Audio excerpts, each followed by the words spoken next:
आगामी कुंभमेळ्याच्या पार्श्वभूमीवर सध्या नाशिकमध्ये जोरदार तयारी सुरू झालेली आहे। मात्र याच कामावरून नाशिकच्या साधू महंतांनी तीव्र नाराजी व्यक्त केली आहे। अपेक्षित वेळेत एकही काम सुरू नसल्याची खंत साधूंनी पत्रकार परिषदेत व्यक्त केली। कुंभमेळ्यासाठी निधी नसून नगरपालिकेमार्फतच कामं होत असल्याचा आरोप आहे, तर कुंभमेळा प्राधिकरण निष्क्रिय असल्याचं साधूंचं म्हणणं आहे। कुंभमेळा आयुक्त येऊन केवळ गोड बोलून जातात, साधूंची फसवणूक करतात असा गंभीर आरोप यावेळी करण्यात आला। तर मुख्यमंत्री फडणवीसांनी त्र्यंबकेश्वरला येऊन साधूंशी चर्चा करावी अशी मागणीही करण्यात आली। कुंभ इतकी मोठा एक प्रक्रिया असते की ही समाप्तीच्या दिवशी येणाऱ्या 12 वर्षात सुरुवात करावी लागते। आज ते असे म्हणणारे मुख्यमंत्री की आजपर्यंत आणखीन झोपेत आहे, त्यांनी कुंभाला काही गांभीर्याने घेतलेलं नाही आहे आणि आम्हाला गृहीत धरता आम्ही हिंदूवादी असून आम्ही तुमच्या राज्यामध्ये आम्हाला हे दुःख सहन करावं लागतं। याच्यापेक्षा आमच्यासाठी लज्जास्पद गोष्ट कोणती नाही आहे। तुम्ही बघा, हे कुंभाचे परिणाम तुम्हाला भोगावे लागतील आणि मुख्यमंत्र्यांनी ताबडतोब त्र्यंबकेश्वरला येऊन सर्व साधूंशी चर्चा करून सांत्वन करावं। येणाऱ्या ऑक्टोबरमध्ये ह्या सिंहस्थ कालाची सुरुवात होत आहे, परंतु इथे जमिनीवर कुठलंही काही काम सुरुवात झालेली नाही आहे आणि सरकारकडे ह्या प्रशासनाने आराखडे सादर केलेले नाही आहे, पहिली गोष्ट। आणि दुसरी गोष्ट, सरकारकडे असं एक सूत्रांकडनं माहिती मिळते की पैसाच नाही आहे। यांना आतापर्यंत फक्त 700 का 900 कोटी रुपये दिलेले आणि असंख्य दुनियाभरचे कामं करायला सांगतात। तर असं कसं होईल की सरकार हे अजिबात कुंभमेळ्याला गांभीर्याने घेतलेलं नाही आहे। नाशिकमधल्या एका व्यक्तीच्या तक्रारीमुळे 400 कोटींच्या कंटेनरची जोरदार चर्चा आहे। हा कंटेनर साधा सुद्धा नसून तो 2000च्या नोटांनी भरलेला असल्याची माहिती समोर येते आहे। हा कंटेनर कर्नाटक गोवा सीमेवर चोरला घाटातून चोरीला गेल्याचा संशय आहे। या प्रकरणाचं नाशिक कनेक्शन समोर आलंय। या संपूर्ण प्रकरणात हा ट्रक चोरी केल्याचा आरोप करून काहींनी आपलं अपहरण केलं आणि बेदम मारहाण केल्याची तक्रार संदीप पाटील यांनी नाशिक ग्रामीण पोलिसात दाखल केली। या कंटेनरमधील रोख मुंबई आणि ठाण्यातल्या बांधकाम व्यावसायिकांचे आहेत। यात वरिष्ठ पोलीस अधिकाऱ्यांचाही सहभाग असाही आरोप संदीप पाटील यांनी केला। या प्रकरणाच्या चौकशीसाठी एसआयटी स्थापन करण्यात आली आणि कर्नाटक आणि गुजरात पोलीस चौकशी करतात। या प्रकरणी पोलिसांनी आतापर्यंत 6 आरोपींना ताब्यात घेतले अशी माहिती आहे। डोंबिवलीच्या रेल्वे स्थानक परिसरात एकता सावंत ही मुलगी शॉर्मा विकण्याचा व्यवसाय करते, मात्र पालिकेचे कर्मचारी केवळ तिच्याच स्टॉलवर कारवाई करतात तर इतर फेरीवाल्यांना पाठीशी घालतायत असा आरोप एकताने केला। ही संपूर्ण घटना एकता सावंतने सोशल मीडियावर शेअर केली। यानंतर मनसे अध्यक्ष राज ठाकरेंनी या प्रकरणाची दखल घेतली आहे। राज ठाकरेंच्या आदेशानंतर मनसे जिल्हाध्यक्ष अविनाश जाधव यांनी डोंबिवलीत एकता सावंतसोबत चर्चा केली। त्यावेळी पालिकेचे कर्मचारी 300 रुपये घेऊन सुद्धा स्टॉलवर वारंवार कारवाई करतात असा आरोप एकताने केला। सगळे बेवडे लोक बसतात। मी याच्यात येऊन धंदा केलाय दादा। 300 रुपये घेतात माझ्याकडून रोज। कोण घेतात? येणारे घेतात दादा बरोबर येऊन। रोज? हा, मी म्हटलं माझी आयफोन नाही तेवढी द्यायची तरी घेतात। कोण घेतात? महापालिकेवाले की सर्वांची जातात, पोलिसांची जातात, केडीएफसीची जातात, सर्वांची जातात आणि सर्व येऊन मला विचारतात रात्रीची तुला परमिशन भेटली आहे का इथे? हे सगळं खोटं। इथे जी आज पूर्ण बदमन गल्ली, ही जी पूर्ण गल्ली, हे सगळं 300 रुपये चहा देतात ना दादा। हे रोज लावतील माझ्याकडून लिहून घ्या, नाही तर मी आंदोलनाला बसले दादा। हे सगळं खोटं आहे। त्या ताईला आम्ही गॅरंटी देतो 100% की परत तिच्या गाडीला किंवा राजसाहेबांचा फोटो तिकडनं कोणी हलवण्याचा प्रयत्न केला तर त्यांना दिसेल मनसेची ताकद काय आहे। मला वाटतं तिकडे आमचे अविनाश जाधव आहेत, ते ऑलरेडी तिथे गेलेले होते आणि सन्मान्य राजसाहेबांनी त्यांनी या विषयावर चर्चा केलेली आहे। तिने अजिबात काळजी करू नये किंवा महाराष्ट्रातील कोणी इतर तायांनी कुठलीही काळजी करू नये। ज्यांना पोटापाण्याचा व्यवसाय उत्तमरित्या चांगल्या प्रकारे करायचा आहे तो त्यांनी केला पाहिजे। त्यापेक्षा इतर ठिकाणी ज्या इलिगल गोष्टी आहेत त्यामध्ये जर त्या तिकडच्या लोकांनी लक्ष घातलं ते जास्ती बरं होईल। देवेंद्र फडणवीस मुख्यमंत्री म्हणून कार्यक्षम व्यक्ती आहेत, मात्र गृहमंत्री म्हणून त्यांना वेळ देणे शक्य होत नाही असं चित्र आहे। त्यामुळे गृहमंत्री वेगळा व्हायला हवा अशी मागणी काँग्रेसचे नेते सतेज पाटील यांनी केली। एबीपी माझाच्या कॉफी विथ कौशिक या पॉडकास्टमध्ये बोलताना त्यांनी ही मागणी केली। जर महाराष्ट्राचा इतिहास बघितला, महाराष्ट्राची इंडस्ट्रियल डेव्हलपमेंट व्हायला जिओग्राफी कारणीभूत राहिली, पाणी राहिलं, जमीन राहिली, शेतकऱ्यांनी इथल्या जमिनी दिल्या आणि इथलं वातावरण तसं होतं। वातावरण म्हणजे काय? शांतता, कायदा आणि सुव्यवस्था ही महाराष्ट्रामध्ये गेल्या 50 वर्षामध्ये चांगली राहिली।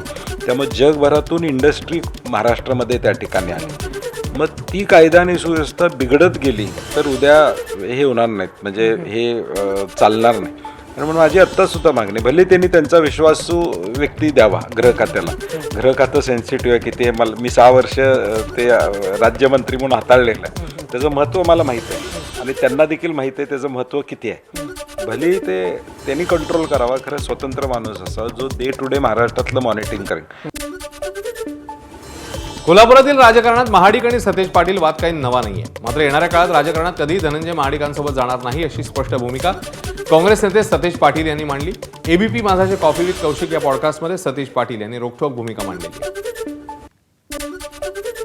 2014 साली ज्यावेळी आम्ही काँग्रेस राष्ट्रवादी म्हणून निवडणुकीला सामोरं गेलो, आदरणीय पवारसाहेब असतील, अगदी अहमद पटेल त्यावेळी होते.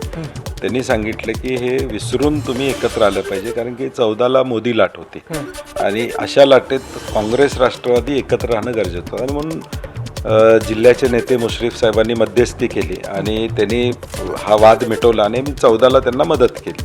लोकसभेला म्हणजे मी क्रेडिट घेणार नाही, परंतु काँग्रेस म्हणून आम्ही जी काय ताकद लावली त्याच्यावर ते खासदार झाले आणि मे मध्ये खासदार झाले आणि ऑक्टोबरला त्यांनी त्यांच्या भावाला माझ्या विरोधात उभा केला. त्यावेळी मी सांगत होतो की आपण मदत केली एकमेकाला, तुम्ही तुमच्या भावाला उभा करू नका. परंतु त्यावेळी त्यांचं उत्तर होतं की काका माझा ऐकत नाही. अशी परिस्थिती होती. त्यामुळे त्यातून तो वाद पुढे चालू झाला. पण मग येणाऱ्या काळात तरी महाडिक आणि तुम्ही एकत्र येण्याचे काही चिन्ह नाही, दिसत विषयच नाही. म्हणजे चुकून सुद्धा एकदा 2014ला अनुभव घेतलेला आहे. आता राजकारणात कधीही त्यांची संगत नाही, हा निर्णय माझा पक्का आहे. मुंबईत बिहार भवन बांधण्याची घोषणा बिहार सरकारने केली होती. त्यांच्या या निर्णयाला मनसेने कडाडून विरोध केला. मात्र आता बिहारचे मंत्री अशोक चौधरींनी राज ठाकरेंवर टीका केली आहे. राज ठाकरे महाराष्ट्राचे राजे आहेत का असा सवाल चौधरींनी विचारला. कुठल्याही परिस्थितीत आम्ही बिहार भवन बांधूच असं वक्तव्य करत त्यांनी बिहार नेत्यांना डिवचण्याचा प्रयत्न केला. फालतू और ये सब घटिया लोग हैं.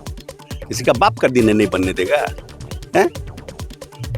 ऐसे बनने नहीं देंगे. देश है कि किसी का जबरदस्ती चलेगा, नहीं बनने देंगे.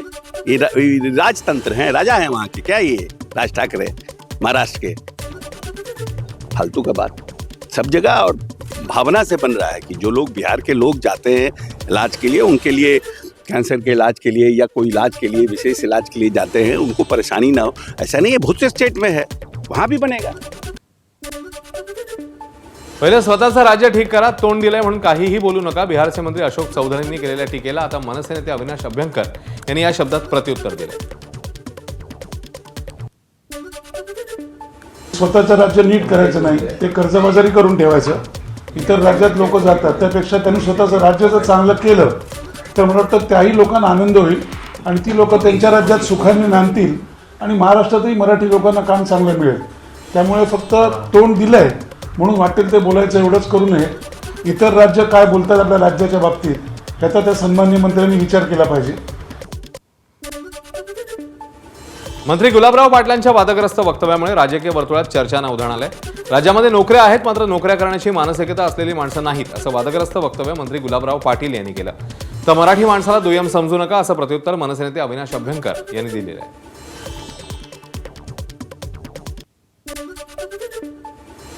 3,000 लोक कामाला लागणार आहे. 1000 पोरं लावले, 800 मिळून गेले. नोकऱ्या पाहिजे, नोकऱ्या पाहिजे. नोकऱ्या आहे, करणारा मानसिकता नाहीये. बिहारचा माणूस इंग्लिशचं पोट भरतो, बिहारीवर आपण टीका करतो. कशावर टीका करताय? काम आहे, कोण म्हणतं काम नाही? कोण म्हणतं काम नाही? काम आहे, करण्याची मानसिकता नाही. म्हणजे तरुणांना राग आला तर आला. अजून 4 वर्षांनी इलेक्शन आहे, तेव्हा पाहू. माझं सन्मान्य गुलाबरावांना एवढंच म्हणणं आहे की आपण त्याच मराठी माणसाच्या जीवावर गेली अनेक वर्ष जिंकतात. इतकं मराठी माणसाला दुय्यम समजू नका सत्तेच्या लाचारी करता. आणि तुम्ही सत्तेत आलेला आहात ते तुमचं कर्तृत्व महाराष्ट्राने 40 लोकांचं पाहिलेलं आहे. माझी सन्माननीय उपमुख्यमंत्री श्री शिंदे यांना विनंती आहे की त्यांनी योग्य वेळी ह्यामध्ये लक्ष घालावं. कारण ठीक आहे तुम्ही आज सत्तेत आहात, परंतु सत्तेचा अमरपट्टा कोणीही घेऊन येत नाही. तुम्ही जर मराठी माणसाला दुय्यम दर्जा द्यायचा प्रयत्न केलात किंवा मराठी मुलं काम करत नाही असं जर म्हणालात तर त्याचे परिणाम हे तुम्हाला नक्की महाराष्ट्राची जनता दाखवल्याशिवाय राहणार नाही. मुंबईतल्या ओशिवरा गोळीबार प्रकरणी अभिनेता कमाल खानला अटक झाली आहे. 18 जानेवारीला दुपारी 12:30 वाजता ओशिवरातल्या नालंदा इमारतीत गोळीबार झालेला. एका मॉडेलच्या आणि लेखक दिग्दर्शक यांच्या घराच्या दिशेने गोळीबार झाला. नेमका गोळीबार कशासाठी करण्यात आला याच्या चौकशीसाठी कमाल खानला रात्री उशिरा पोलिसांनी ताब्यात घेतलंय. तर आपला परवाना असलेल्या पिस्तुलाची साफसफाई केल्यावर ती चालू आहे का हे तपासण्यासाठी त्यांनी गोळीबार केला, कोणालाही इजा करण्याचा हेतू नव्हता असं कमाल खानने पोलीस चौकशीत माहिती सांगितल्याचं समोर येत आहे. मात्र कमाल खानच्या वकिलांनी गोळीबार अज्ञातांनी केल्याचा दावा केलाय. तर कमाल खानला 27 तारखेपर्यंत पोलीस कोठडी देण्यात आली आहे.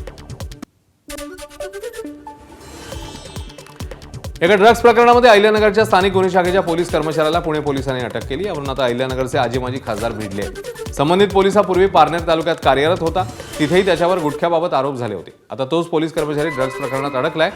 या सर्वांची नेमकी पारनेरमध्येच कशी कनेक्शन सापडतात असा सवाल भाजपचे माजी खासदार सुजय विखेंनी उपस्थित केला.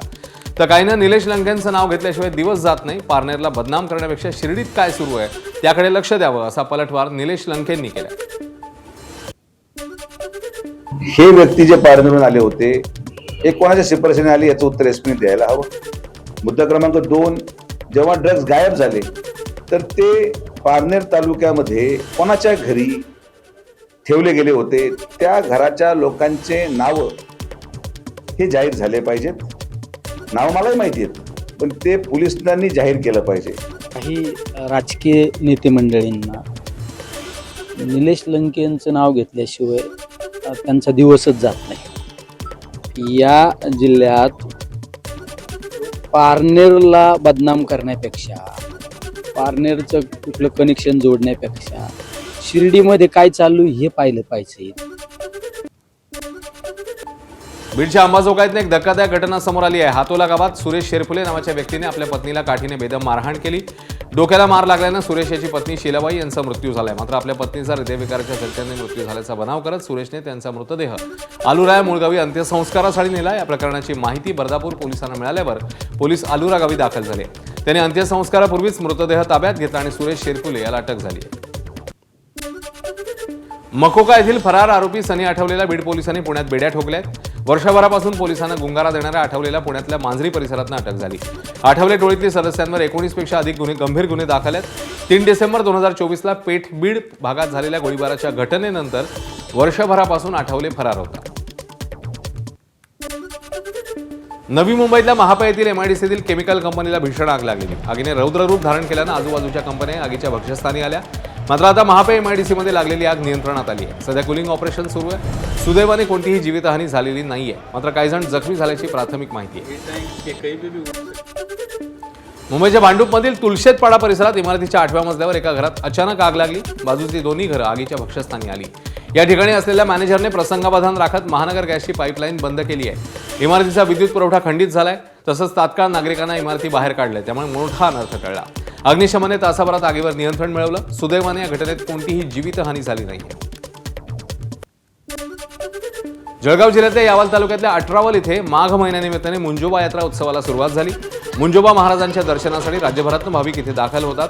परिसर भक्तिमय वातावरणात न्हाऊन निघालाय. नवसाला पावणारा क्षेत्र अशी देवस्थानची आख्यायिका आहे. हिमाचल प्रदेशच्या लाहौल स्पितीमध्ये काल रात्रीपासून झालेल्या मुसळधार बर्फवृष्टीमुळे संपूर्ण दरी बर्फाच्या चादरीने झाकली गेली. बहुतेक भागांमध्ये बर्फाचा थर सुमारे 2 ते 2.5 फूट जाड झालाय. तर उंच डोंगराळ प्रदेशात याहूनही अधिक बर्फवृष्टीची नोंद पाहायला मिळते.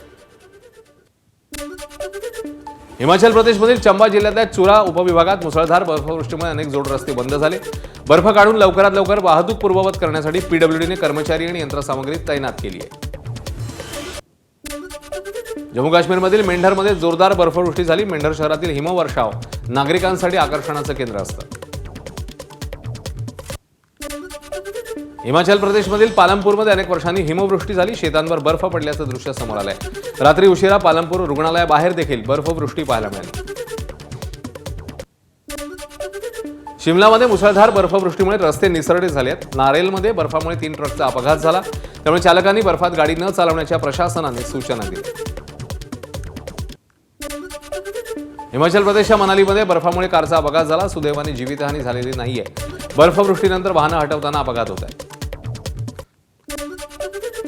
उत्तर काश्मीरच्या कुपवाड्यात हाडं गोठवणाऱ्या थंडीमध्ये आणि मुसळधार बर्फवृष्टीत भारतीय सैन्याने पुन्हा एकदा आपली माणुसकी सिद्ध केली आहे. मृत्यूच्या दाढेतनं 2 महिलांना बाहेर काढत सैन्याने देवदूत बनून त्यांचे प्राण वाचवले. हंदवाडा इथल्या विलगाम बटालियनच्या जवानांनी निसर्गाच्या कोपाशी झुंज दिली. विलगाममधील दुर्गम भागात अडकलेल्या एका 20 वर्षाच्या गर्भवती महिलेला आणि 58 वर्षाच्या अचानक झटका आलेल्या वृद्ध महिलेला तातडीने उपचारांची गरज होती.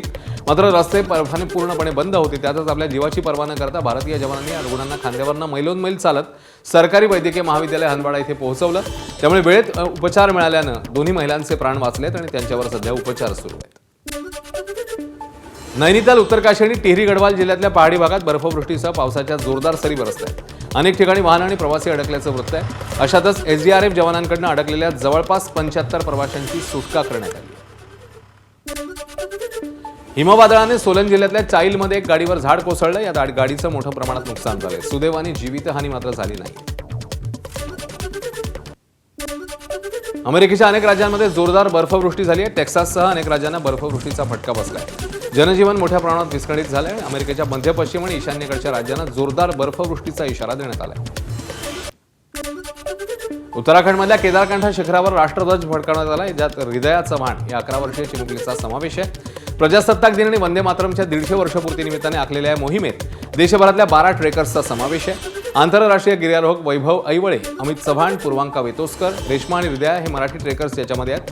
उणे 8 ते 10 अंश सेल्सिअस तापमानात 12,500 फूट उंचीवरचं हे शिखर या पथकाने सर केलं. सोसाट्याचे थंड वारे, खडी आणि कठीण चढाई या खडतर स्थितीत वंदे मातरमचा निनाद करत मोहीम फत्ते करण्यात आली. इतर ट्रेकर्समध्ये जयपूर येथील 5 आणि सुरत, आसाम इथल्या प्रत्येक एकाचा समावेश होता. भारतीय रेल्वेने विशाखापट्टणम रेल्वे स्थानकावर प्रवाशांच्या सुरक्षेसाठी रोबो तैनात केलाय. एएससी अर्जुन नावाचा प्रगत ह्युमनॉइड रोबो तैनात करण्यात आलाय. प्रवाशांची सुरक्षा, गर्दीचं नियंत्रण आणि रेल्वे आरपीएफला मदत करण्यासाठी हा रोबो तैनात असेल. हा रोबो संशयास्पद व्यक्तींना ओळखू शकतो आणि तात्काळ पोलिसांना अलर्ट पाठवू शकतो. गर्दीच्या ठिकाणांचं विश्लेषण करण्यासाठी यात प्रगत एआय तंत्रज्ञान वापरण्यात आलंय. हा रोबो हिंदी, इंग्लिश आणि तेलुगू भाषेमध्ये घोषणा करू शकतो. यात आग आणि धूर शोधणारे सेन्सर्स आहेत. तसंच तो प्रवाशांना नमस्कार करून त्यांचं स्वागत देखील करतो. ऑस्ट्रेलिया विरुद्धच्या एकमेव कसोटीसाठी भारतीय महिला संघाची घोषणा झाली आहे. स्टार फलंदाज प्रतिका रावल, डावखुरी फिरकीपटू वैष्णवी शर्मा आणि वेगवान गोलंदाज क्रांती गौड यांना पहिल्यांदाच कसोटी संघामध्ये स्थान देण्यात आले. 6 ते 9 मार्च दरम्यान पर्थला हा सामना होणार आहे. दक्षिण आफ्रिका T20 लीगमध्ये सनरायझर्स ईस्टर्न केप संघाने चौथ्यांदा फायनलमध्ये धडक मारली. सनरायझर्स ईस्टर्न केप संघाने दुसऱ्या क्वालिफायरमध्ये पाल रॉयल्सला 7 विकेट्सनी हरवलं. आता प्रिटोरिया कॅपिटल्स संघाशी फायनलमध्ये लढत होईल. सर्बियाचा जगप्रसिद्ध टेनिसपटू नोवाक जोकोविचने नवा इतिहास घडवलाय. ऑस्ट्रेलियन ओपनमध्ये जोकोविचचा विक्रमी विजय जिंकला. 400वा ग्रँडस्लॅम सामना. ग्रँडस्लॅम 400 सामने जिंकणारा जगातला तो पहिलाच टेनिसपटू आहे. 38 वर्षीय जोकोविचने आतापर्यंत 101 स्पर्धा जिंकल्या आहेत, ज्याच्यामध्ये 24 ग्रँडस्लॅमचा समावेश आहे. प्रसिद्ध निर्माते आणि दिग्दर्शक विक्रम भट आणि त्यांच्या मुलावर फसवणुकीचा गुन्हा दाखल करण्यात आला. एका व्यावसायिकाकडनं पैसे घेऊन चित्रपट आणि इतर ठिकाणी गुंतवल्याचा आरोप भट यांच्यावर आहे. तर भट यांच्यावर 13,50,00,000च्या फसवणुकीचा आरोप करण्यात आला असून वर्सोवा पोलिसांकडनं कारवाई करण्यात आली आहे. एबीपी माझा, उघडा डोळे बघा नीट.